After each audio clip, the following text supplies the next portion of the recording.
Uma linha de raciocínio sobre a nossa realidade. Autor: Álvaro Querino. Contracapa.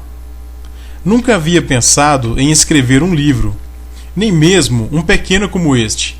Não sou psicólogo, terapeuta, filósofo ou coisa do tipo.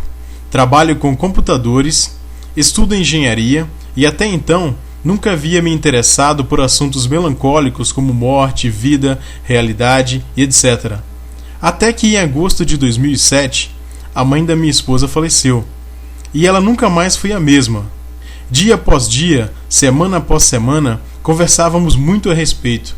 Foram muitos dias, várias noites, eu tentando consolá-la diante do inexplicável. O que dizer?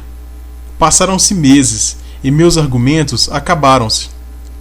Apesar de nascido e criado em religião cristã, naqueles dias eu não queria mais falar a respeito, pois, até então, eu estava com 1000 dúvidas neste assunto. Comecei a escrever uma linha de raciocínio puramente lógica, sem o uso da religião. Eu precisava provar para ela o que nada e nem ninguém havia conseguido. Provar que a vida pode continuar e que a morte pode não existir. Assim nasceu este livro.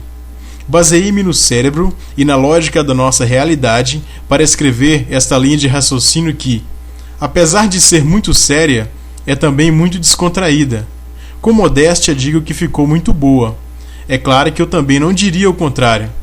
E você pode até não concordar com tudo que eu escrevi, mas acredito que achará, no mínimo, interessante. Um abraço e boa leitura.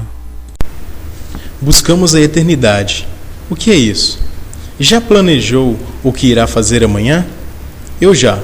Além da rotina diária, eu e minha família faremos um passeio à noite. Talvez visitar uns amigos. Ainda não decidimos, mas é certo que vamos sair. Hoje é quinta-feira, são 18h43.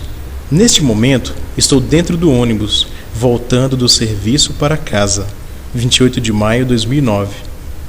Espero entender minha letra quando chegar lá, porque pula demais. Já reparou como sempre estamos planejando o momento seguinte? Um planejamento involuntário e comum a todos nós. Planejo sair deste ônibus. Planejo chegar em casa, dar um beijo nas meninas e passar a limpo o que estou escrevendo agora. Planejo também escutar alguma música, talvez Pink Floyd, para acalmar um pouco. Depois tomar um banho e um vinho. Vivemos o agora já pensando no depois. Nosso agora está sempre acontecendo. Planejo sair amanhã à noite, como já disse, a não ser que ocorra algum imprevisto. Chuva, engarrafamento, hora extra no serviço, mudança de planos, etc. Conto com todos os imprevistos, exceto o meu fim. Ah, o meu fim? Como assim? Amanhã eu vou sair. Eu parar de existir? Aí acaba o livro. Mesmo sabendo que o momento seguinte na verdade não existe, ele faz parte de nós tanto quanto o agora. Imagine um livro que a sua última página é o início de outro livro. Que a sua última página inicia outro livro. Que inicia outro livro e outro momento a cada momento, segundo a segundo, instante a instante, interminavelmente, como um desejo inconsciente ou consciente pela continuidade da vida, como diria Rubem Alves, pela eternidade. Na verdade, desejamos somente estar vivos para fazer qualquer coisa no momento seguinte. Desejo de viver para sempre. Alguém sabe o que é sempre? Pense comigo. Todas as coisas ao nosso redor têm um prazo de validade. A casa onde você mora, de tempo em tempo, precisa de reformas, senão ela se desfaz, seja em 50, 100 ou 150 anos. Seu tênis, mesmo que você não o utilize e deixe-o guardado, suas fibras com o tempo perderão força e separarão umas das outras. Seu computador, seu carro, roupas, cama, este livro, etc. Até mesmo grandes construções como viadutos, pontes e prédios duram em média 80 a 90 anos, isto fazendo reformas periódicas. Ainda assim chegará o dia que será necessário refazer.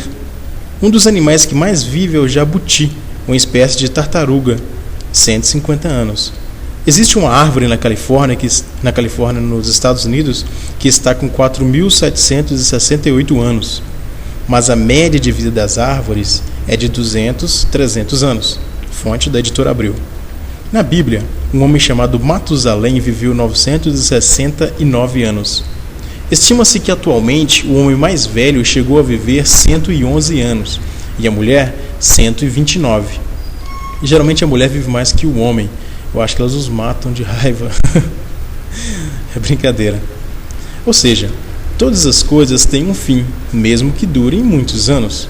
E nós conseguimos assimilar o fim de todas elas. Agora, eu me pergunto, nosso corpo não é como essas coisas? Coração, pulmão, veias, tendões, ossos, pele e etc. se desgastam com o passar do tempo. Fazemos algumas revisões periódicas, consultas médicas, cirurgias, academias, remédios, vitaminas, utilizamos equipamentos auxiliares, marca-passo, muleta, bengala, óculos, prótese peniana, aparelhos auditivos e etc. Tudo para mantê-lo funcionando por um máximo de tempo possível.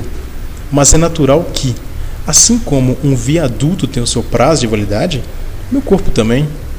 É engraçado como eu consegui entender o fim do meu corpo, mas não o meu fim. Por que será? Porque penso em outra dimensão e tenho esperança de que, diferente do meu corpo, eu sou eterno, jamais irei morrer. E todas as pessoas que morreram, na verdade, estão vivas. E ninguém, na verdade, nunca morreu. Por quê? De onde vem essa ideia maluca que quebra a regra do prazo de validade de todas as coisas que conhecemos? E, aliás, para você desejar algo, primeiro precisa saber ao menos o que é. Vou repetir a pergunta. Alguém sabe o que é sempre? Podemos definir o significado da palavra sempre, mas isto não é saber de fato o que é. Não sabemos porque não temos referências, apenas imaginamos. Assim como fico confuso diante da possibilidade do meu fim, tenho a mesma reação diante da imortalidade, mas eu a busco a cada momento, sem saber o que é. Assim como não sabemos ao certo o que é parar de existir, também não sabemos o que é existir eternamente. Segundo o psiquiatra Augusto Jorge Cury, até mesmo o suicida tem sede pela vida. Em seu ato de desespero, ele quer dar fim ao sofrimento e não à vida. Mas independente de todo esse raciocínio lógico e conceitual, minha mente não quer saber disso. Talvez eu pense na eternidade pelo fato de não conseguir assimilar o meu fim. Realmente não sei porquê e pouco me importa. Mais uma vez vou olhar para o sol. Mais uma vez sairei sem destino para conhecer novos lugares. Vou cantar bem alto o refrão daquela música que eu adoro. Não me canso de abraçar meus amigos. De novo, vou tomar mais uma dose. Já reparou como é linda uma árvore? Estou com muita sede pela vida e para mim, o momento seguinte sempre existirá e será uma maravilha. Além do mais, buscamos a eternidade porque sem ela, a vida não faz sentido. Cérebro, realidade, realidade, cérebro. Sentidos e supersentidos. Pois bem, vamos continuar a nossa linha de pensamento falando sobre o membro principal do nosso corpo. Sabia que nosso dedo, pé, mão, perna, braço e etc. só se movimentam porque o cérebro manda? Isso mesmo. Se ele não enviar nenhum sinal, todos eles ficam estagnados, parados. É muito fantástico e esquisito ao mesmo tempo pensar em nossos movimentos desta forma. Agora imagine que isso seja apenas uma das funções do cérebro e que a mais básica função seja interpretar nossos sentidos. Mais básica. E o que seria interpretar nossos sentidos? Agora, por exemplo, enquanto você lê este livro ou enquanto você ouve este audiobook, no caso de quem está lendo o livro, seus olhos não sabem ler. Para eles, tudo são imagens e nada mais. É o cérebro que reconhece que são palavras e dá significado a elas. Ou seja, para os seus olhos, enxergar cada palavra deste livro é o mesmo que enxergar um chafariz na praça, um pé de goiaba, uma mulher nua ou um coqueiro nas areias de uma praia. Tudo são imagens, somente imagens e nada mais. O cérebro que dá sentido a tudo que vemos. E nossos ouvidos? Para nossos ouvidos, escutar Rolling Stones ou a música do Cha-Cha-Cha é a mesma coisa. Tudo são sons e nada mais. O cérebro que diferencia os Rolling Stones, a música do Cha-Cha-Cha, Mozart tocando, a buzina de um carro ou a voz do seu pai te chamando. O cérebro que diferencia todos os sons que ouvimos. O nosso nariz não sabe diferenciar um cheiro bom de um ruim. Ele apenas capta o cheiro e nada mais. Para ele, se alguém se aproximar de você exalando um agradável perfume ou soltar um peido, é a mesma coisa. É verdade, fazer o quê? É o cérebro que diferencia os cheiros. Assim é com todos os nossos sentidos. O cérebro está a todo tempo processando milhões de informações, processando a nossa realidade. Dá para acreditar? Eu sei que uma cadeira é uma cadeira porque o meu cérebro diz que é. Eu sei que uma melancia é uma melancia porque o meu cérebro diz que é. Ao ver a minha imagem refletida no espelho, eu sei que sou eu porque o meu cérebro diz que é. O cérebro interpreta o mundo para mim. O cérebro é meu mundo. Nossa realidade não está no que os olhos veem, os ouvidos ouvem ou o nariz cheira. Tudo é interpretação do cérebro. Muito bem. Você sabe o que são os supersentidos? Certamente que não. Eu acabo de criar este termo. Chamarei de supersentidos os pensamentos que simulam os sentidos. Entendeu? Digamos que seus olhos não tenham visto nada, mas o cérebro simula e seu corpo reage da mesma forma como se tivesse visto. Concentre-se no texto abaixo. Já era madrugada, quando o bebê acordou a todos com sua respiração muito ofegante. O pai, em desespero, não encontrou os cotonetes que estavam bem expostos no criado. Chupou o nariz bem forte. Sentiu o volume do catarro passando pela sua garganta. Vomitou e depois dormiu. Desculpe. Peço desculpas ao leitor pelo que escrevi. Prometo que não haverá mais palavras nojentas até o fim do livro. Também fiquei muito enojado enquanto escrevia, mas foi a melhor forma que eu encontrei para demonstrar como toda nossa realidade está no cérebro, através dos supersentidos. Você apenas leu algumas palavras que eu escrevi. Seus olhos apenas viram. Seus olhos não viram nada além de palavras. O cérebro criou a cena e seu corpo reagiu como se tivesse visto. Isso é incrível, nojento, mas é incrível. É realmente formidável como em cada cérebro jorra uma exorbitante fonte de infinitas possibilidades. Os supersentidos nos remetem a uma realidade ilimitada. Isso mesmo, infinita e ilimitada. Posso ver que meus olhos não enxergam. Posso escutar quando não existe som. Posso sentir o gosto de algo que não degustei. Bem, chegamos ao primeiro assunto da nossa linha de raciocínio. Os supersentidos. Este é o primeiro assunto, do primeiro tópico.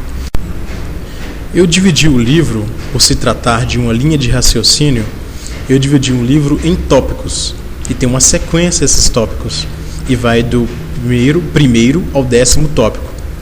E o assunto do primeiro tópico é supersentidos. Vamos iniciá-lo então. Neste tópico, eu farei minha terapia pessoal, e escreverei aqui algumas coisas que me deixam calmo, tenso, irritado, feliz, etc. Meus olhos apenas veem um porta-retrato e tenho sensação de leveza e liberdade. Explicação. Nós o compramos em uma viagem a Caldas Novas. Estávamos em lua de mel e passeávamos por uma feirinha de especiarias e mercadorias regionais. A noite estava linda e a luz penumbra das barraquinhas trazia um certo aconchego ao local. Ali estávamos nós dois, eu e minha esposa, livres, leves e soltos, andando de chinelinhos a uns 900 quilômetros de casa, comprando lembrancinhas e um porta-retrato.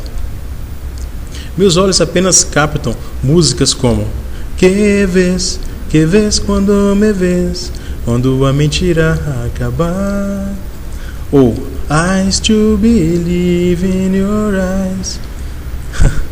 Ouço essas músicas e fico empolgado e um pouco nostálgico. Explicação: eu e um grande amigo meu saíamos muito, todos os finais de semana, e quase sempre para uma boate chamada Três Lobos, e lá passávamos grandes momentos curtindo estas músicas. Bons tempos. Grande abraço, amigo. Nos dois exemplos que vimos, meus olhos apenas viram um objeto e meus ouvidos apenas ouviram uma música. E quanto mais sentidos houver, mais intensa será a emoção. Por exemplo, se eu ligar o som do meu carro, isso é, se meu carro tivesse som, na verdade, e estiver tocando a música que vês quando me vês, aquela música que eu falei agora, e se neste momento eu estiver passando em frente à boate Três Lobos, a emoção será maior, muito maior, pois estarei vendo a boate e ouvindo a música. Quanto mais sentidos houver, mais intensa será a emoção. Um outro exemplo, sem o uso de nenhum dos sentidos. Posso apenas imaginar uma situação, ou simplesmente me lembrar de alguma, como no dia em que eu e a minha esposa fomos passear de caiaque em alto mar. Eu nunca havia entrado em um caiaque, e somente o fato de estar em um já era motivo para ficar temeroso. E lá íamos nós, mar adentro. Ela cheia de coragem, como sempre. O caiaque balançava, e na empolgação do ritmo sincronizado das remadas íamos indo. Por um momento me esqueci do mar e concentrei nas remadas. Quando olhei para a praia, caramba, estávamos muito longe. Mesmo sabendo nadar e usando colete salva-vidas, aquela sensação de estar a uns 20 metros do escuro fundo do mar foi inexplicável. Horrível. Muito medo. Tivemos ainda, ela na verdade, a brilhante ideia de descer do caiaque. Aí você já pode imaginar o aperto que eu passei. Enfim, isso foi muito marcante para mim. Graças a Deus eu estou vivo. Já faz uns anos que aconteceu, mas sempre tenho calafrios quando recordo. Citarei somente mais um exemplo e já passaremos para o segundo tópico, o último exemplo do primeiro tópico. Eu apenas ouço uma música ao vivo e tenho fortes emoções. Explicação: agora, enquanto eu escrevo, estou novamente dentro de um ônibus. Eu estou relatando aqui a cena do dia que eu escrevi isso. Isso foi de fato o que aconteceu. Agora, enquanto eu escrevo, estou novamente dentro de um ônibus, assentado. Duas mulheres conversam de pé ao meu lado. Elas falam sobre suas mães e avós. Uma diz à outra que sua mãe não se importa com ela e nem com seus problemas. Eu tento não prestar atenção e continuar escrevendo. O motor desse ônibus parece querer explodir de tanto barulho. Coloquei fones no meu ouvido. Agora quem me desconcentra é o Dream Theater, uma banda de rock progressivo. Caramba, como a música ao vivo me deixa inquieto, muito inquieto. É assim que fico quando ouço música ao vivo. O palco, o show, pessoas sedentas por alegria, por diversão, por prazer, sedentas por felicidade. Preciso sair por aí gritando palavras boas. Preciso me expressar de qualquer forma, de todas as formas. Preciso dizer palavras que façam você e eu melhor do que somos. Preciso passar para você o que tenho de melhor, escrevendo, falando, tocando, cantando. Sinto-me um imenso tigre, enfurecido e inquieto, preso a uma jaula de papel de seda chamada rotina, trabalho, capitalismo, relógio, sistema. Meu tempo está passando e não sei quanto ainda me resta. Não sei como iniciar, não sei quais palavras utilizar, não sei como me comunicar, apenas preciso. e estou inquieto. Eu apenas ouvi uma música ao vivo e tive esses sentimentos. Eu ouvi a música ao vivo e fui escrevendo o que eu estava sentindo. Ok, finalizamos o assunto super sentidos. Finalizamos o primeiro tópico, super sentidos. Vamos passar agora para o segundo tópico. Será que eu já nasci com medo de altura? Ou adquiri este dom através de uma experiência que eu tive? Será que eu já nasci gostando de rock and roll? Ou aprendi a gostar? Já nasci preferindo o sabor doce ao salgado? Algumas pessoas já nascem com afinação musical. Há outras que, meu Deus, é melhor nem tentar cantar. Algumas pessoas adoram animais de estimação, outras não. Minha mãe, por exemplo, não gosta de jeito nenhum. Algumas pessoas adoram nadar, outras têm pavor de água. Será que já nascemos com estes conceitos formados? Ou vamos adquirindo no decorrer da vida? Pesquisei a respeito e alguns livros dizem que sim, e outros que não. Há ainda outros livros que são parciais e adeptos às duas teorias. Bem, não nos interessa aqui saber qual deles está correto. Fato é que esses conceitos estão no cérebro e nós reagimos em função deles. Se nascemos ou não com estes conceitos, isso não vem ao caso. E destes conceitos, aqueles que foram adquiridos por experiência e que foram vividos com mais emoção, serão mais fáceis de serem lembrados, como a experiência do caiaque, por exemplo. Na verdade, tudo que eu viver com mais emoção será mais fácil de ser relembrado, pois ficará armazenado em um local mais privilegiado no cérebro e, consequentemente, terá maior influência sobre a nossa realidade. Isso eu aprendi no livro Inteligência Multifocal, do escritor Augusto George Cury. Um influente psicólogo chamado Jean Piaget disse que nossas maiores referências, conceitos, são formados até o nosso 9º ano de vida. Quando ainda somos crianças, nossas emoções estão à flor da pele e acreditamos em tudo que vemos. E todos esses conceitos nos seguirão por toda a vida. Bem, continuemos então a nossa análise da realidade. O nosso próximo assunto vamos agora ao terceiro tópico, que chama-se Eu Preciso Acreditar. Eu preciso acreditar. Meus ouvidos captam, meu cérebro traduz, mas eu preciso acreditar. Se eu acreditar, todo o processo anterior se anula. Por exemplo, imagine ouvir uma notícia de uma pessoa que você sabe que ela é um pouquinho mentirosa. Ela pode até estar falando a verdade, mas e aí? Você acredita ou não? Vai reagir à notícia ou não? Acho que na dúvida, você pode achar que ela está exagerando um pouquinho e reagir assim. Ah, Marisete, fala sério, né? Você acha mesmo que aconteceu tudo isto? Sei não, viu? Você tem certeza? Agora, imagine receber uma notícia de alguém de sua confiança. Uma notícia muito boa, do tipo: acabou de passar o resultado na televisão e você ganhou 32 milhões de reais no sorteio da Mega Sena.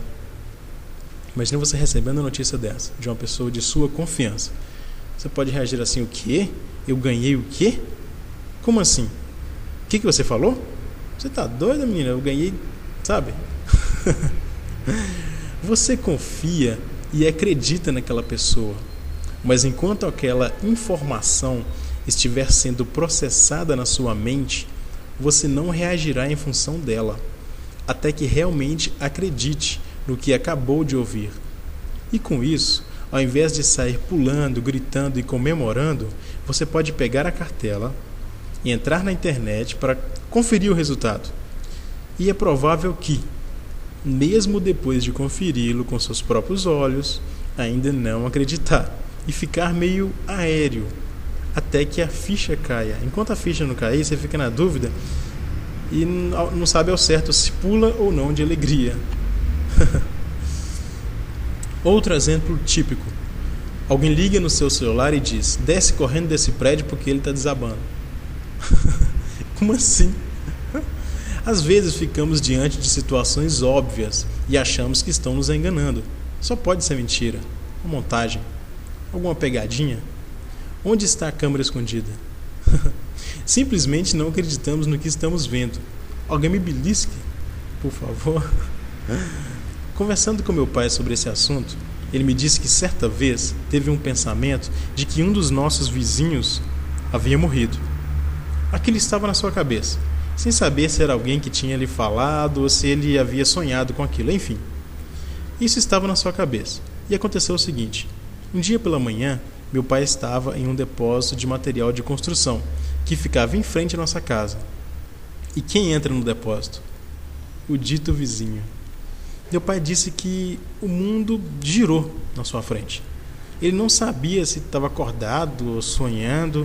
Ele escorou o braço no balcão do depósito e ficou apoiado por alguns minutos. Depois ele cumprimentou o vizinho e saiu do depósito. Chegou em casa e perguntou para minha mãe se recentemente havia acontecido alguma coisa com aquele vizinho. Um acidente, doença, algo do tipo. Não, nada havia acontecido.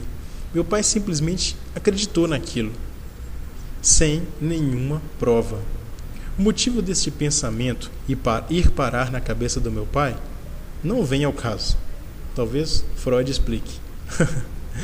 Fato é que havia aquela informação e ele reagiu em função dela, por pensar que fosse verdade, mesmo tendo provas de que era mentira e sem nenhuma prova de que fosse verdade, ele reagiu acreditando naquela informação.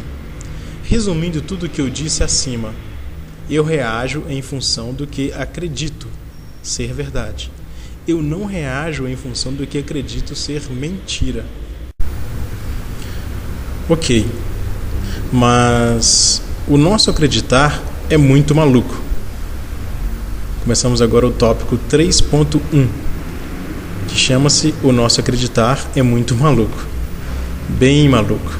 Imagina o seguinte: alguém está te contando uma história que você sabe que é mentira, você sabe que é mentira, no entanto, você fica nervoso, ansioso, apreensivo e até comovido com a história, sabendo que é mentira. Nosso acreditar é maluco mesmo. Tópico 3.2. Assunto filmes, novelas. Eu posso entrar no blog do Nicolas Cage, aquele ator americano, e visualizar a sua última postagem há 5 minutos atrás. Posso entrar no seu site oficial e saber que naquele exato momento ele está de férias na Califórnia, com sua família, por exemplo. Eu sei que ele está bem. Eu sei que ele está passando férias na Califórnia. Mas, se eu começar a assistir um dos seus filmes, um que tenha sido gravado há uns 10 anos atrás, durante as cenas de ação, suspense e de perseguição, é bem provável que eu fique tenso, nervoso e inquieto. Como assim? Isso faz algum sentido para você? É coisa de doido, só pode. Eu sei que ele é ator. E as novelas, então? Mais doido ainda. Esses dias eu estava no refeitório do meu serviço e eu vi um comentário que... sem base. Aqui, o comentário foi esse. Aqui, você assistiu ontem o final da novela? Ai, que nojo daquela mulher. Deu vontade de dar uns tapas na cara dela. Isso eu ouvi de fato. Gente do céu, é uma novela. São atores, cenários, tem script. É claro que o fulano de tal não brigou com o fulano de tal. Eles são atores. O Amadeu não brigou com o pai dele. Aquele ator nem é pai dele. Aliás, o nome dele nem é Amadeu. Ai, viu? E quando vamos ao cinema, então? É caso de internação. Estamos assentados confortavelmente, geralmente, comendo uma pipoquinha e tomando um refrigerante. A atriz pode estar lá na casa dela, tomando um cafezinho, ou quem sabe lá na sua mansão, tomando um cappuccino, né? E nós ali no cinema. Ai, meu Deus, sai daí, mulher, cuidado. Vem vindo alguém atrás de você. E nos desenhos animados? Vou falar mais nada. Ficamos tristes porque o jacarezinho se perdeu dos seus amiguinhos. Eu quase morri do coração no filme O Rei Leão, na cena em que o Simba tenta levantar o seu pai Mufasa, não sabendo que ele estava morto. Duvido que você assista o desenho Um Conto Americano e não chore, ou ao menos se comova com o ratinho Fievel, que se perde dos seus pais e fica sozinho em plena Inglaterra. Agora mesmo, enquanto escrevo, tenho que me segurar. Algumas pessoas se emocionam mais, outras menos. Isso está relacionado com acreditar e com o assunto do segundo tópico, que nós já falamos. Tópico 3.3. A finalidade deste tópico é mostrar a você, amigo leitor, como o nosso acreditar é decisão. Nos exemplos citados anteriormente, em alguns eu tinha provas de que era verdade, mas não reagia como se fosse. E em outros acontecia o inverso. Eu tinha provas de que era mentira. Ou seja, esse é o exemplo do caso filmes novelas.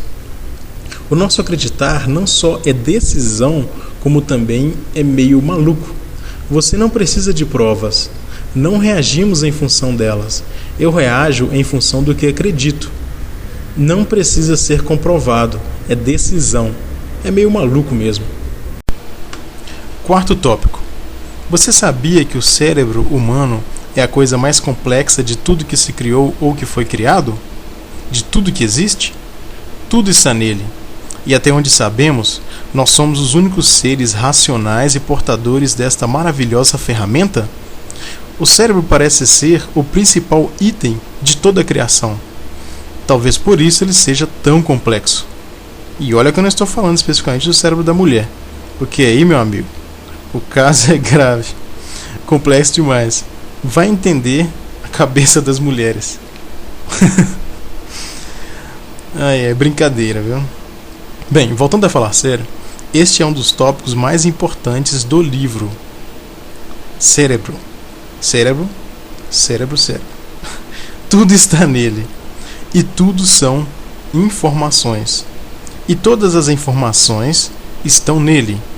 Características do cérebro: nunca para de trabalhar, tudo é armazenado, nada pode ser modificado, nada pode ser apagado. Dá para acreditar? Vou repetir. Ele nunca para de pensar, todos os pensamentos são armazenados, nenhum pensamento pode ser modificado, nenhum pensamento pode ser apagado. Descobri isto lendo alguns livros, como o Inteligência Multifocal do Dr. Augusto George Cury. É impossível parar de pensar. Até mesmo quando estamos dormindo, o cérebro não para, seja através de sonhos, controlando os batimentos cardíacos e as atividades vitais dos organismos, seja através de percepções dos sentidos como frio, calor e etc. E tudo é armazenado. Todas as informações. E só não conseguimos resgatá-las com facilidade porque não houve praticamente nenhuma emoção durante o seu processo de armazenamento. Portanto, se enquanto eu estiver dormindo, alguém encostar as mãos na minha perna, o meu cérebro guardará aquela informação. Mas é bem provável que eu não me lembre dela. Agora, se apertarem bem forte a minha perna, não a ponto de eu acordar, é bem provável que eu me lembre de ter sentido alguém apertando a minha perna durante a noite. Mas, se derem um tapa bem forte, a ponto de eu quase acordar, ficarei irritado e será muito mais fácil lembrar-me dele. Mas em resumo, o que estou querendo dizer com tudo isto é que o cérebro nunca para, nem mesmo quando estamos dormindo. O livro é o Quem Somos Nós, editora Prestígio. Até mesmo a tentativa de parar de pensar já é um pensamento. E durante toda a noite ele fica captando todos os nossos sentidos. Ele nunca para. A própria tentativa já é um pensamento, como eu já disse. Durante toda a nossa vida, 24 horas do nascimento à morte, ele fica pensando.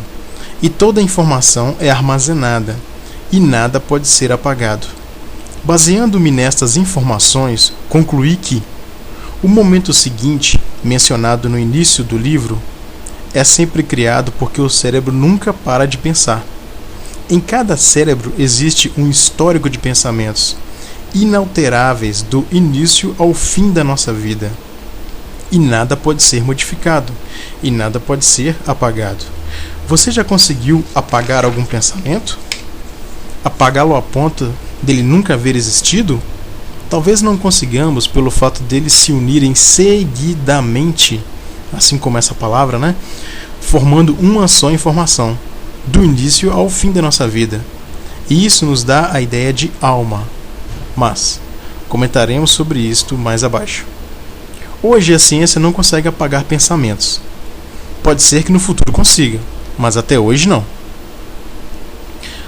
Atualmente, o que os psicólogos, psicanalistas e profissionais da área fazem é estimular o paciente a criar novos pensamentos sadios sobre determinado trauma.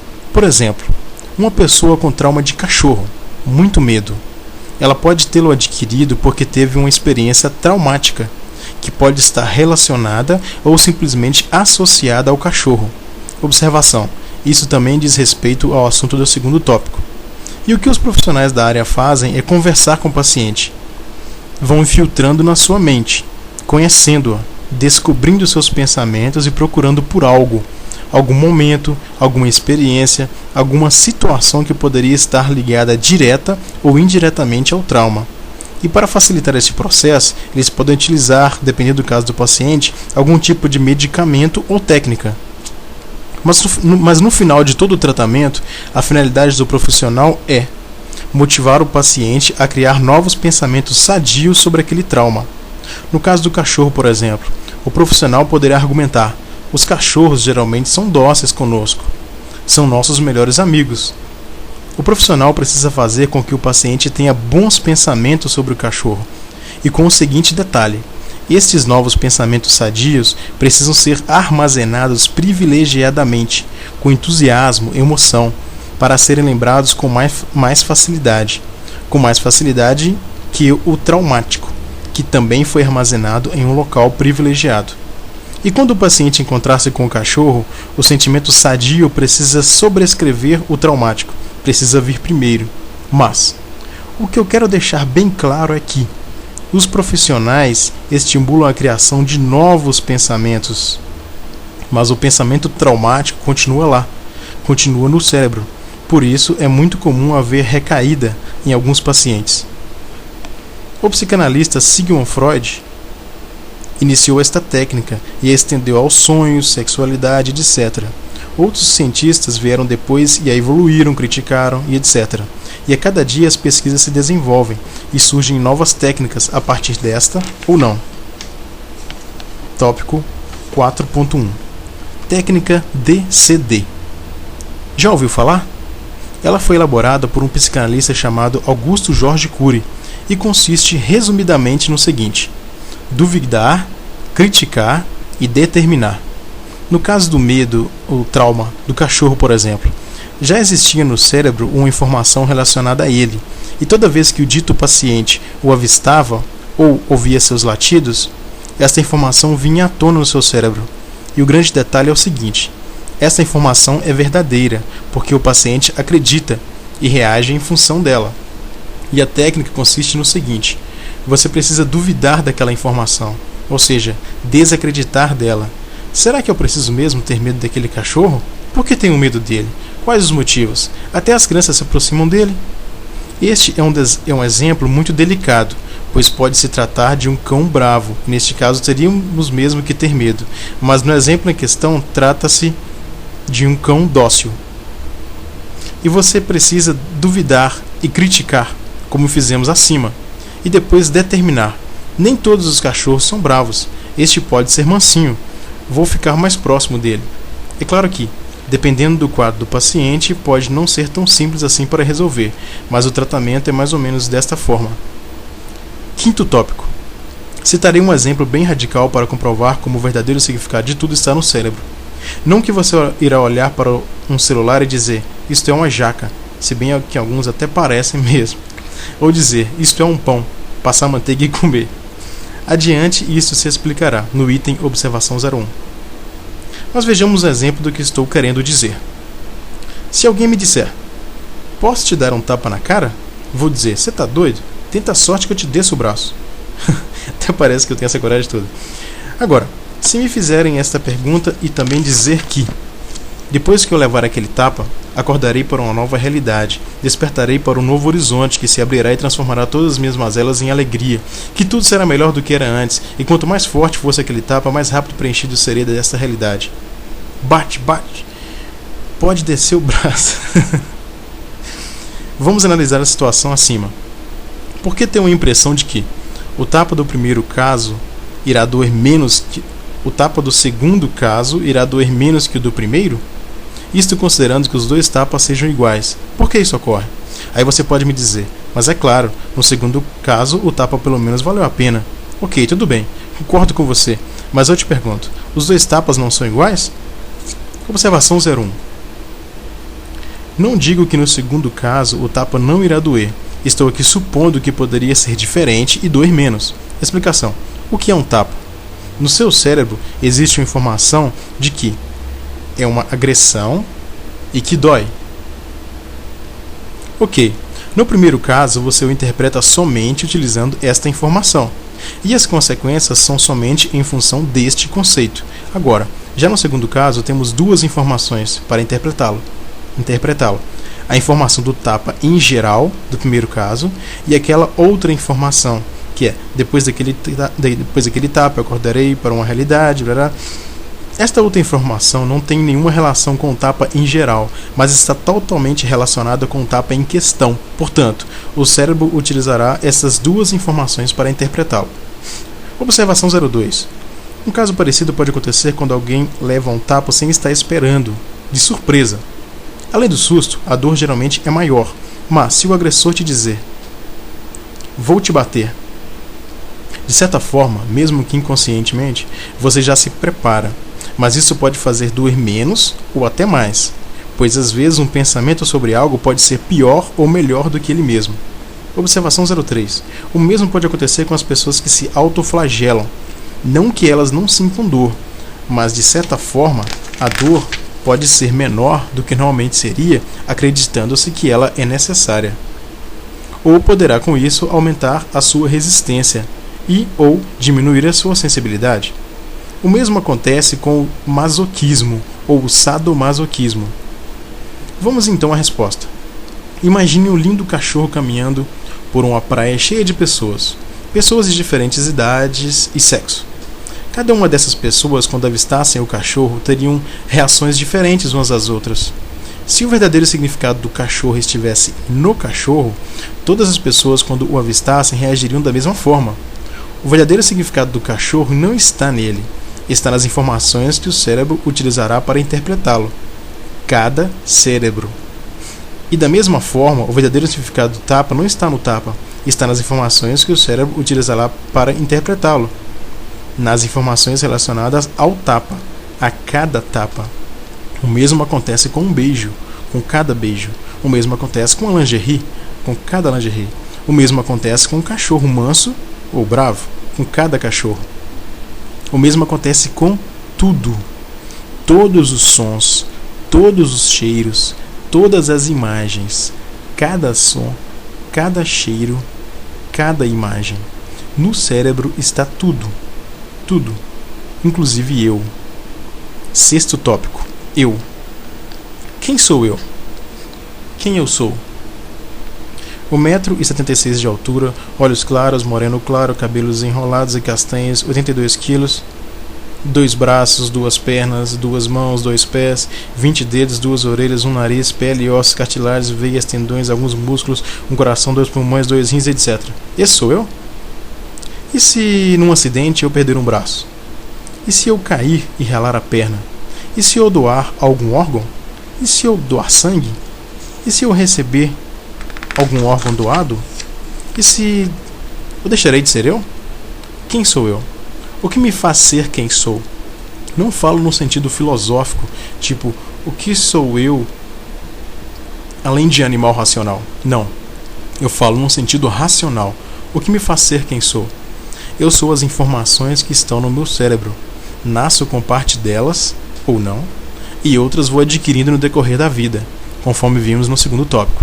E essas informações me definem, e definem meus comportamentos, como sendo de uma pessoa boa, má, amorosa, ansiosa, calma, nervosa, grosseira, simpática, etc., de acordo com os conceitos definidos para cada um desses conceitos, desses adjetivos, de acordo com os conceitos definidos para cada um destes adjetivos.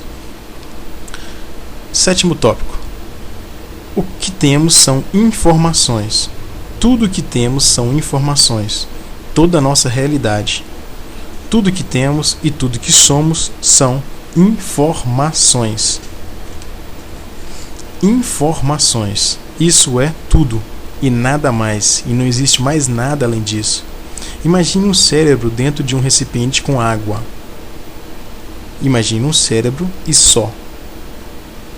Caramba, e não temos acesso livre à nossa realidade. Não temos acesso livre a essas informações. Não temos acesso livre a nada, porque tudo está nela. Conforme vimos, é impossível modificar ou apagar qualquer informação, apenas visualizá-las. Nada pode ser alterado. O cérebro parece ler a minha realidade com as mãos amarradas para trás. É como se ela estivesse não nesta, mas em outra dimensão. Observe que não estou afirmando nada. Eu iniciei a frase com "é como se". Mas, pensando bem, acredito que não exista outra dimensão, que só exista uma, esta em questão, e que ela seja de fato a dimensão, a única que existe, e que, portanto, é nela que tudo e todos estamos, e que ela se confunde com outra, que não existe, pelo fato de estarmos impregnados a esta ilusória outra realidade dos sentidos, achando que a realidade é isso que estamos vendo. Bem, ao menos isso é o que eu acho. Ok, para finalizar este tópico, eu só gostaria de acrescentar mais um comentário. Vejo o meu corpo, escuto os seus sons, inspiro o seu cheiro, sinto suas dores. Ele também faz parte dessa realidade que pensávamos existir.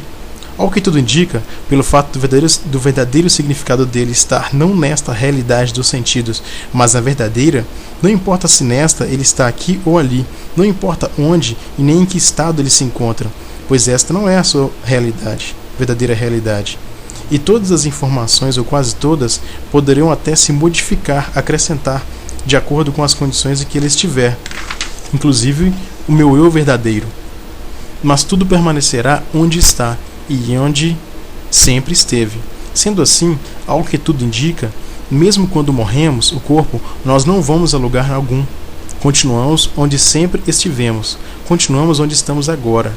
E todos que já morreram continuam onde sempre estiveram. Se a morte significa sair desta ilusória realidade dos sentidos, então ela acontece mesmo. Mas se o morrer significa o fim de todas essas informações, ao que tudo indica, ela pode não existir. Peço ao leitor para reler as duas frases da página 52, que iniciam com "o cérebro parece", aquela parte que eu falei, "o cérebro parece ler", deixa eu ler aqui, "o cérebro parece ler a minha realidade com as mãos amarradas para trás, é como se ela estivesse não nesta, mas em outra dimensão".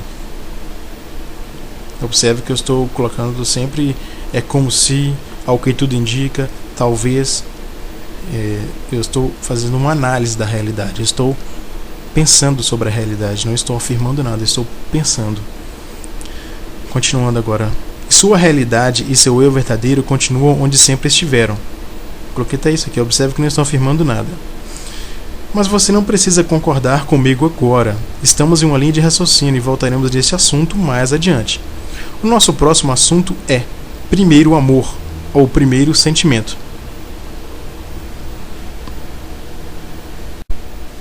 Oitavo tópico. Um grande sonho meu é comprar um Chrysler 300. Uma moto Confederate F-124 também me deixa muito maluco. Assim como ter uma enorme casa com área, espaço, piscina, uma grande sala com espaçoso sofá e uma sauna. Como é bom a sauna! Viagens, guitarra, bateria, ensaios, música. Tudo isso são coisas que fazem parte dos meus sonhos, meus desejos. É claro que eu falo dos desejos materiais, dos desejos materiais e pessoais, porque tenho inúmeros outros sonhos relacionados à minha família e etc. Mas, voltando aos meus sonhos, imagine que no próximo sábado eu compre um Chrysler 300. Bom demais. No domingo seguinte, pela manhã, ao acordar, eu iria até a garagem e lá estaria ele, todo lindão.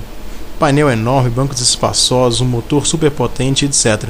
O plástico ainda estaria nos bancos, é claro. E ele estaria ali, parado, pronto para passear, sair, viajar. Eu ligaria para meus amigos e chamaria minhas 2 princesas para passear. Sair de manhã, de tarde, à noite. O Chrysler é um carro muito robusto, grande e forte. Tem muita estabilidade e segurança nas curvas, além de ser um carro muito seletivo e não se vê muito por aí. Talvez por ser muito caro e infelizmente são poucos os que podem pagar. Mas eu gostaria de ter um. Apesar que também penso, talvez fosse muito desumano e muita arrogância dar tanto dinheiro por um carro, se há pessoas que não têm o que se alimentar. Claro que eu também não poderia com seu dinheiro alimentar todas elas. Mas enfim. É um grande sonho meu e gostaria muito de tê-lo, nem que seja por alguns dias. Pois bem, voltemos ao meu sonho. Depois de comprar o carro, no sábado, eu teria um domingo muito agitado, divertido, emocionante e alegre. E no dia seguinte, na segunda-feira, depois de acordar, eu iria novamente até a garagem e lá estaria ele. Chique demais, hein? E na terça-feira, quarta-feira, quinta, sexta, sábado, eu faria a mesma coisa. E com o passar dos dias, semanas e meses, chegaria o dia em que eu iria acordar, descer até a garagem e lá estaria o meu Chrysler. Mas a empolgação já não seria mais a mesma. Não a mesma do primeiro dia. Por que isso acontece? Observação. Minha empolgação também poderia diminuir se o meu vizinho comprasse um igualzinho ao meu, da mesma cor, roda e acessórios. E se todas as pessoas do meu prédio também comprassem? E se todas as pessoas do meu bairro também comprassem? E aquela empolgação, aquele primeiro sentimento, certamente já não seria mais o mesmo. Diminuiria-se gradativamente com o passar do tempo. Por que isso acontece? Resposta. Psicoadaptação. Nosso cérebro se acostuma com aquela informação. Livro Inteligência Multifocal, do Augusto Cury. E o carro continua na garagem e o sentimento já não é mais o mesmo. O mesmo acontece com algo ruim. Aquele texto nojento, por exemplo, que eu escrevi na página 21. Depois de lido umas 20 vezes, tornará-se mais ameno. Pessoas que trabalham com porcos acostumam-se com o cheiro, ou o fedor, e depois de um tempo já não mais o percebem. O mesmo acontece com um perfume. Você passa o perfume de manhã, daí pouco tempo as outras pessoas comentam do seu perfume e você não está sentindo mais o cheiro. Nosso cérebro acostuma com qualquer informação que os sentidos captam. Isso chama-se psicoadaptação. Todas as informações que estão no nosso cérebro são constantemente psicoadaptadas. Tudo que está no cérebro, tudo está em constante psicoadaptação. Toda a nossa realidade é constantemente psicoadaptada. E desta forma, nenhum significado ou sentimento, bom ou ruim, está no que os sentidos captam. Ou seja, a alegria não está em um Chrysler 300. A alegria não está em uma enorme casa. A tristeza não está em um Fiat 147. Se bem que, nossa, deixa pra lá. Acho que a raiva pode até estar nele, mas... A alegria não está em uma mansão com piscina, hidromassagem, sauna, sinuca, etc. Tenho mesmo certeza do que estou falando? Mas é assim mesmo, pois o que estou querendo dizer é: a alegria pela mansão será psicoadaptada e perderá seu efeito inicial gradativamente com o passar do tempo. E talvez devêssemos buscar nossos sentimentos, felicidade, paz e amor, em algo fora dos sentidos. 9º tópico: morte. Como é difícil falar. Nascemos, alguns dias se passam e um escritor chamado C.S. Lewis, muito bom, nossa, um dos melhores escritores, um escritor chamado C.S. Lewis, em seu livro O Peso da Glória, comentou sobre a morte assim: em um país que estivesse em guerra, faria algum sentido frequentar aulas na faculdade? Ou faria algum sentido iniciar um plano de carreira em uma empresa? Segundo C.S. Lewis, a guerra não cria absolutamente nenhuma nova situação. Ela simplesmente agrava a condição humana em que já estávamos. Disse ainda que a vida sempre foi vivida à beira de um precipício, sem que soubéssemos o que deixaríamos por concluir. William Shakespeare escreveu: a morte é perturbadora, indecifrável. Mas e a vida? Também não é? Peço ao leitor para reler o comentário da página 53. Então vamos ler aqui o comentário. Vejo o meu corpo, escuto os seus sons, inspiro seus cheiros, sinto suas dores. O corpo parece fazer parte da realidade que pensávamos existir.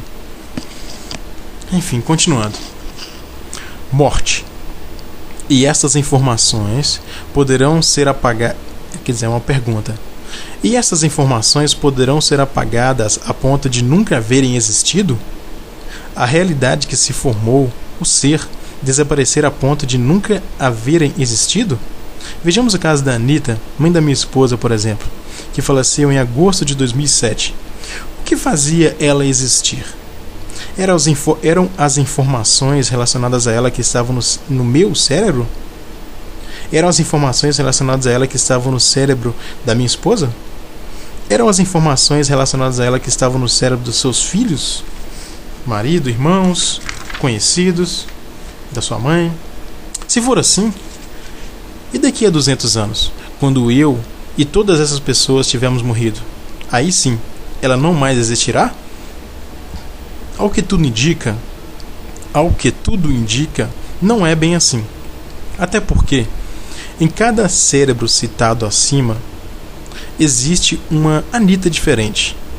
É diferente a interpretação que eu tenho de genro, de filha, de marido, de irmão, de amigo, conhecido. Ou seja, repetindo, ao que tudo indica, não é bem assim. Até porque, em cada cérebro citado acima, existe uma Anita diferente. Muito diferente. Portanto, onde estaria a verdadeira? Resposta. Peço ao leitor para reler o assunto Quem sou eu? Nas páginas 49 e 50. Aquela parte que eu escrevi Quem sou eu? Eu tenho 2 braços, 2 pernas e tal. Esse sou eu? Continuando. O ser que se formou, a realidade que se formou, os momentos, cada momento e seu momento seguinte. Eu, por exemplo, e meus momentos. Início. Enquanto afino meu violão, enquanto leio um bom livro, A Cabana do Pai Tomás, do autor O. Stone, por exemplo, um livro muito bom. Enquanto lavo alguns pratos, comendo uma porção de fritas com os amigos, bebendo um copo de água, as noites em que eu passei em casa com a minha família, esposa e filha, eu e meu cunhado formando uma dupla sertaneja, eu tentando escrever um livro, os segundos que antecedem uma virada na bateria, um enorme solo de guitarra. Esses dias a minha filhinha apontou o dedo para o chuveiro lá de casa e disse: olha, pai, é de fazer chuva. E no dia estava chovendo, eu tinha acabado de chegar da rua, ela olhou para o chuveiro e falou essa frase: nossa, eu nunca tinha pensado nisso. É daí que vem a palavra chuveiro. Filha, como você é inteligente. Na época ela só tinha 2 anos e já estava me ensinando as coisas. Isso realmente aconteceu. E fim dos exemplos. Continuando agora. E tudo sumirá a ponto de nunca haver existido. Aqueles dias não existiram. Aquele dia não existiu. Aqueles olhares não existiram.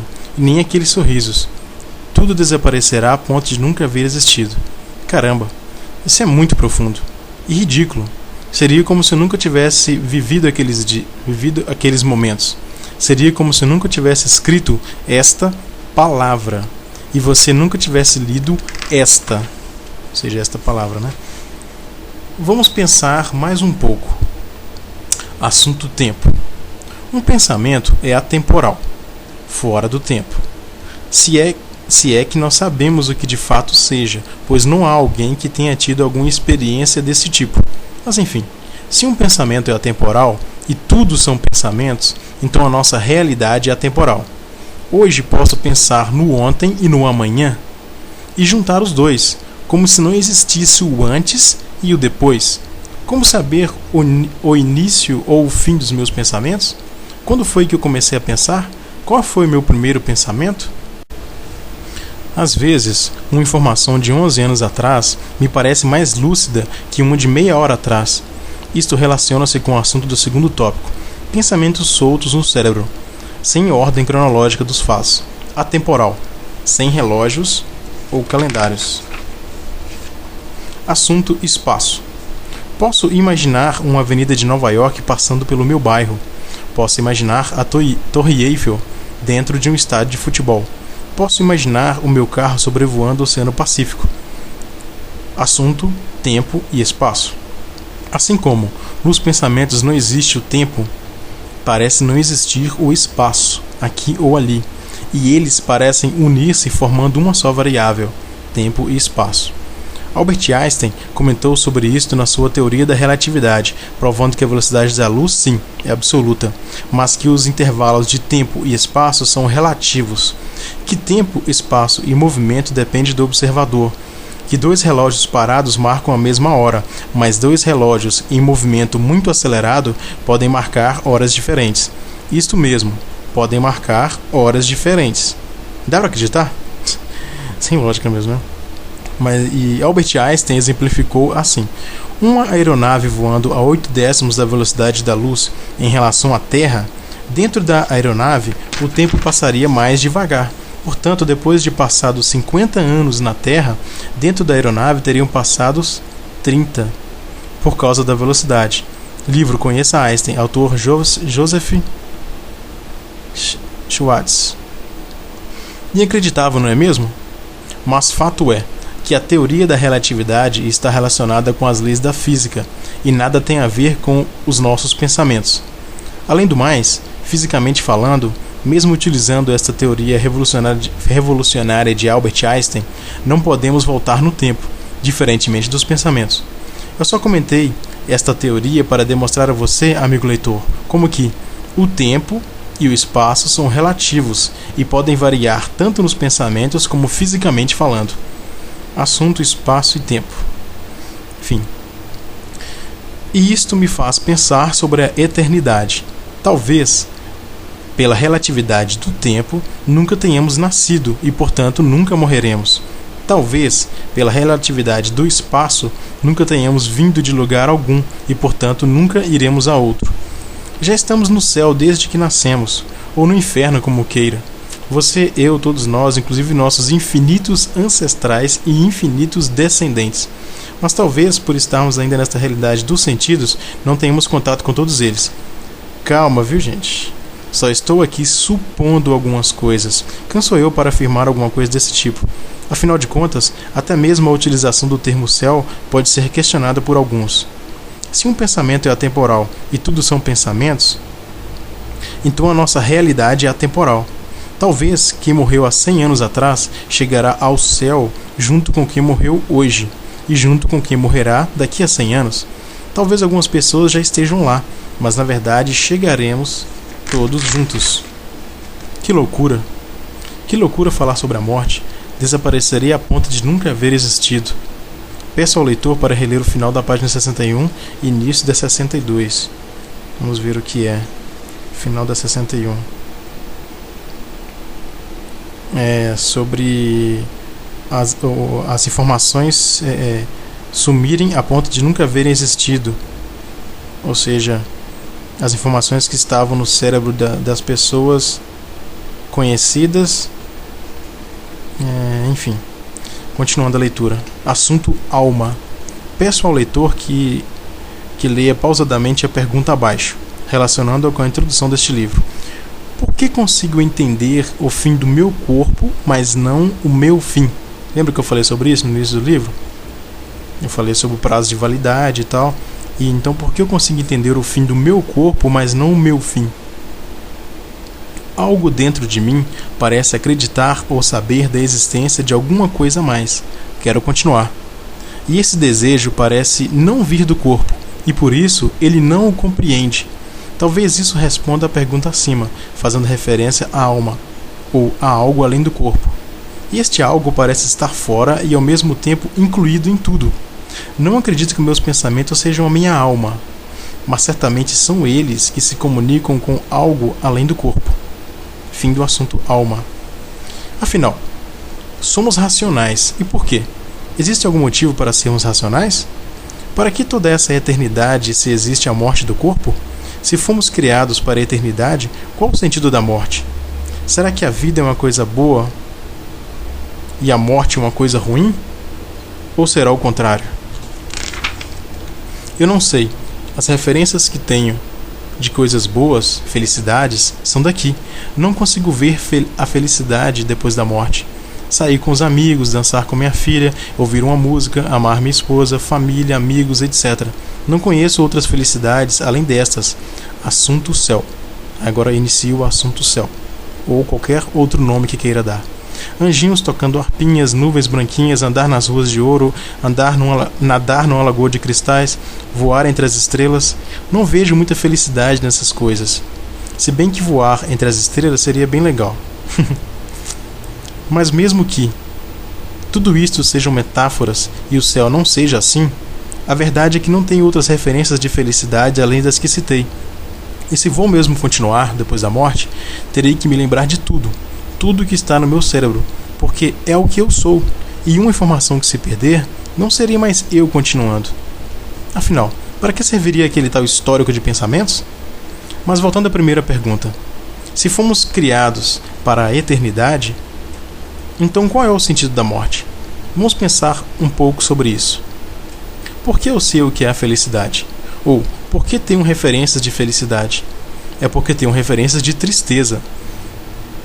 E talvez por isso o céu não me pareça tão atrativo, por não haver tristezas, dificuldades.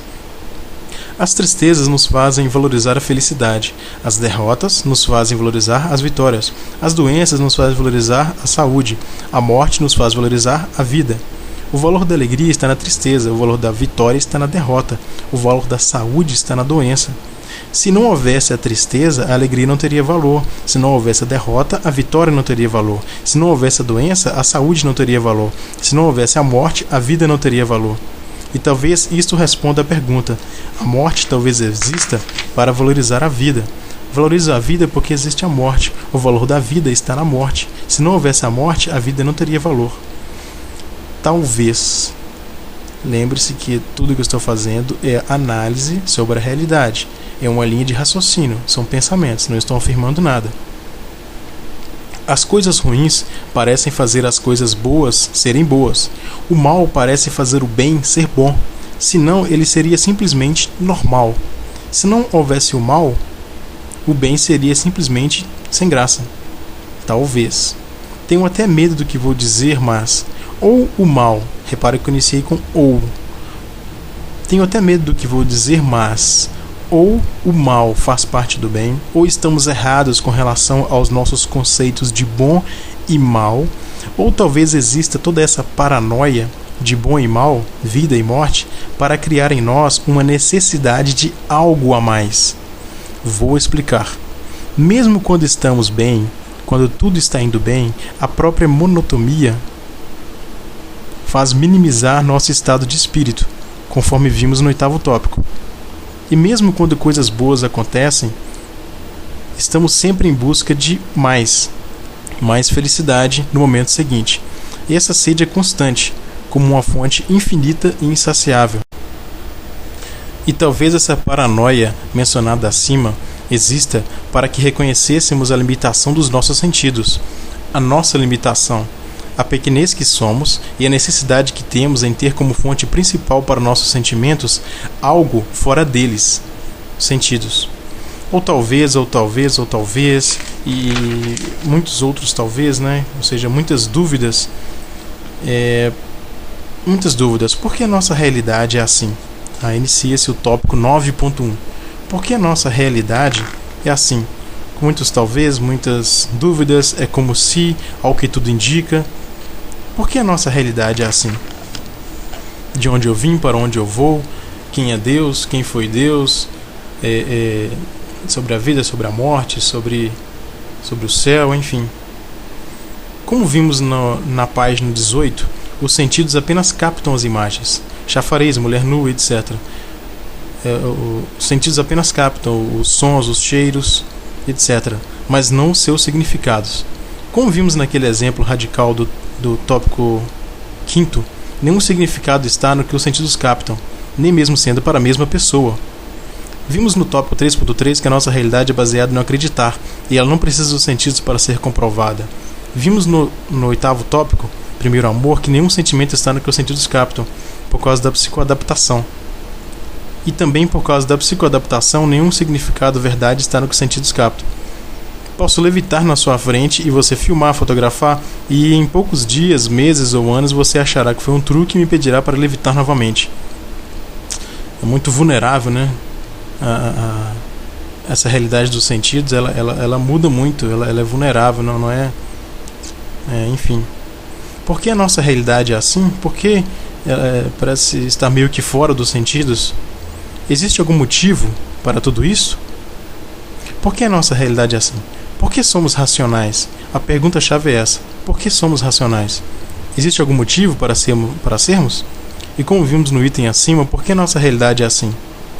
E o cérebro? E essas informações de cada sentido, de todos os sentidos, sendo armazenadas 24 horas? Por que esse histórico de pensamentos? Será que vamos continuar? Por que pensamos na eternidade? Será que já existíamos antes de nascer?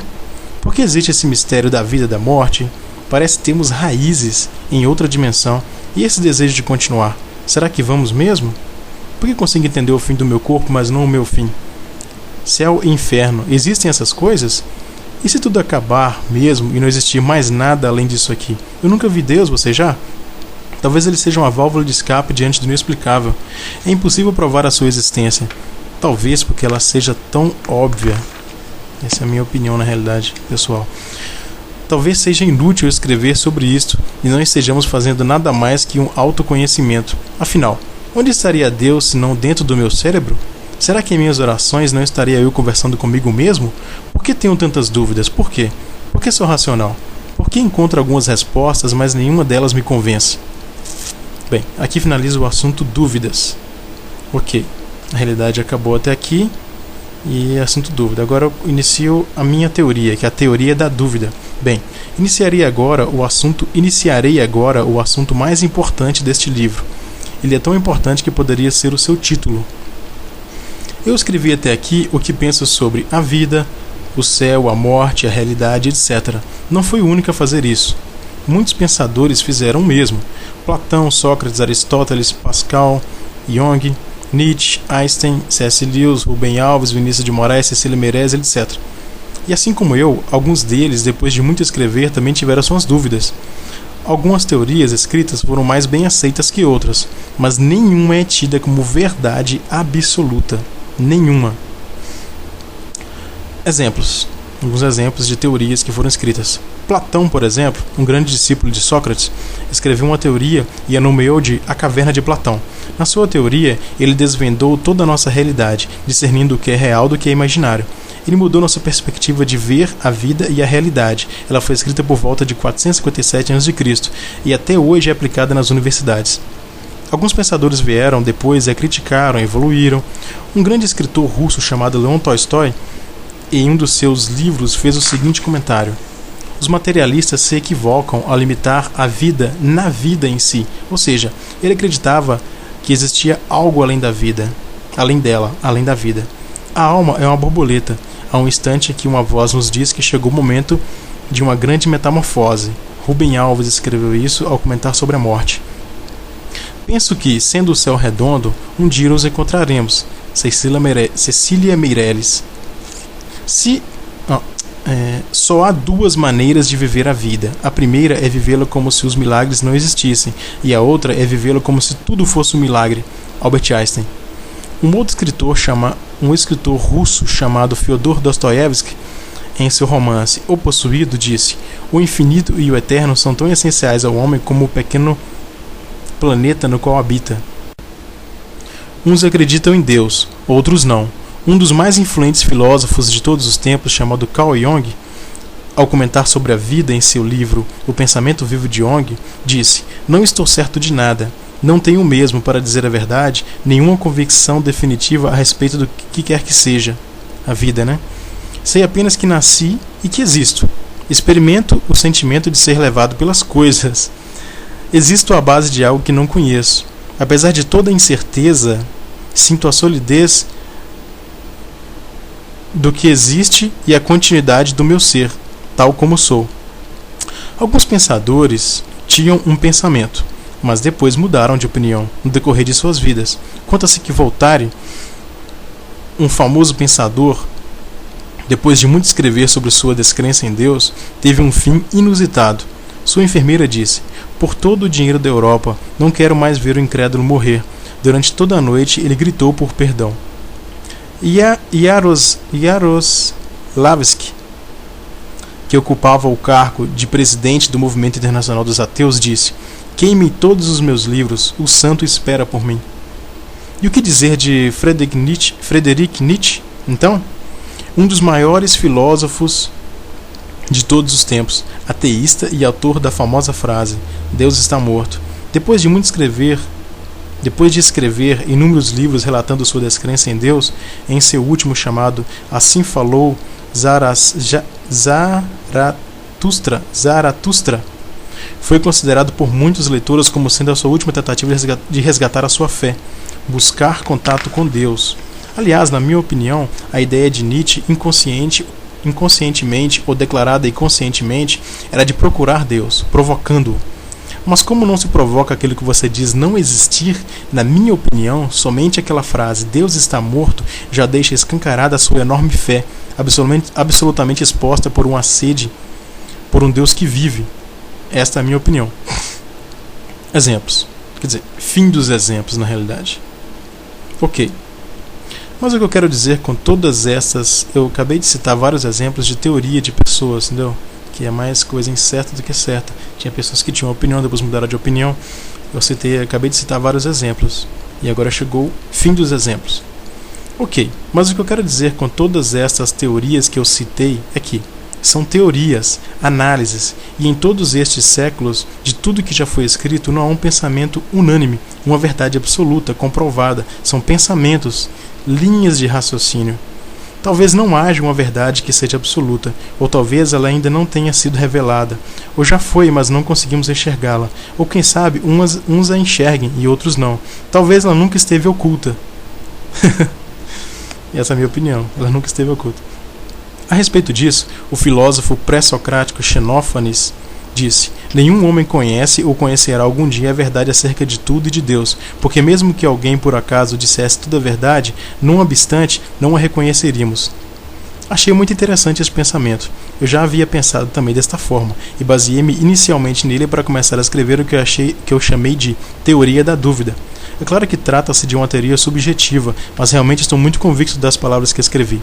Minha teoria é: acredito que a dúvida seja a resposta. Isso mesmo, que as respostas sejam as dúvidas, que devêssemos acreditar nas certezas que não pudessem ser comprovadas, porque aí sim seria verdade, por si só, sem provas. As certezas que precisam ser comprovadas tornam-se frágeis. Se você falar uma coisa para alguém e mas e como é que é? Então me comprova isso. Aquela informação ficou frágil, né? As certezas que precisam ser comprovadas tornam-se frágeis, porque os sentidos é vulnerável, né? A comprovação que nós temos é só através dos sentidos.